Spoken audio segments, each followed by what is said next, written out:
প্ৰথমে মই ধন্যবাদ জনাইছোঁ অসমৰ মাননীয় মুখ্যমন্ত্ৰী ডক্টৰ হিমন্ত বিশ্ব শৰ্মা ডাঙৰীয়া, আমাৰ ৰাজ্যিক সভাপতি মাননীয় সাংসদ দিলীপ শইকীয়া ডাঙৰীয়া, আমাৰ শ্ৰদ্ধাৰ জ্যেষ্ঠ নেতা মাননীয় যোগেন মোহন ডাঙৰীয়া, প্ৰাক্তন অসমৰ মুখ্যমন্ত্ৰী সৰ্বানন্দ সোণোৱাল ডাঙৰীয়া, অসমৰ মাননীয় মন্ত্ৰী পীযুষ হাজৰিকা ডাঙৰীয়া, কেন্দ্ৰীয় ৰাজ্যিক মন্ত্ৰী পবিত্ৰ মাঘেৰিটা ডাঙৰীয়া, প্ৰমুখ্যে ভাৰতীয় জনতা পাৰ্টীৰ ৰাষ্ট্ৰীয় নেতৃত্ব, ৰাজ্যিক নেতৃত্ব, মই সকলোৰে ওচৰত মই শ্ৰদ্ধা সেৱা আৰু প্ৰণিপাত জনাইছোঁ।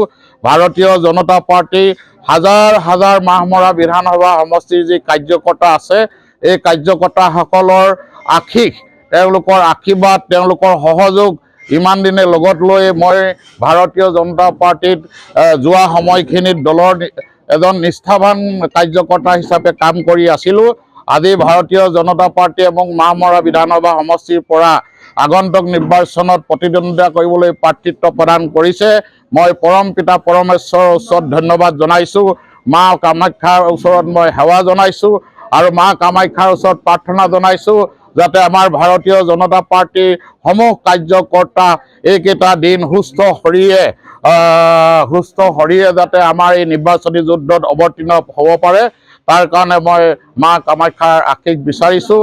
আৰু আজি সকলো উৎফুল্লিত, প্ৰতিকূল বতৰ, দিনৰ পৰা বৰষুণ হৈ আছে, তথাপিতো শ শ কাৰ্যকৰ্তা আমাৰ ইয়ালৈ বাসগৃহলৈ আহিছে। মই সকলোকে শতকোটি প্ৰণাম নমস্কাৰ জনাইছোঁ আৰু ভাৰতীয় জনতা পাৰ্টীৰ হৈ সকলোকে নিৰ্বাচনী যুদ্ধত অৱতীৰ্ণ হ'বৰ কাৰণে আহ্বান জনাইছোঁ। আপুনি বিচৰা বাতৰি পাব কেৱল নিউজ 18 এপত। নিউজ 18 এপ ডাউনলোড কৰিবলৈ স্কেন কৰক এই QR কোড। গুগল প্লে ষ্টৰতো পাব এই নিউজ 18 এপ।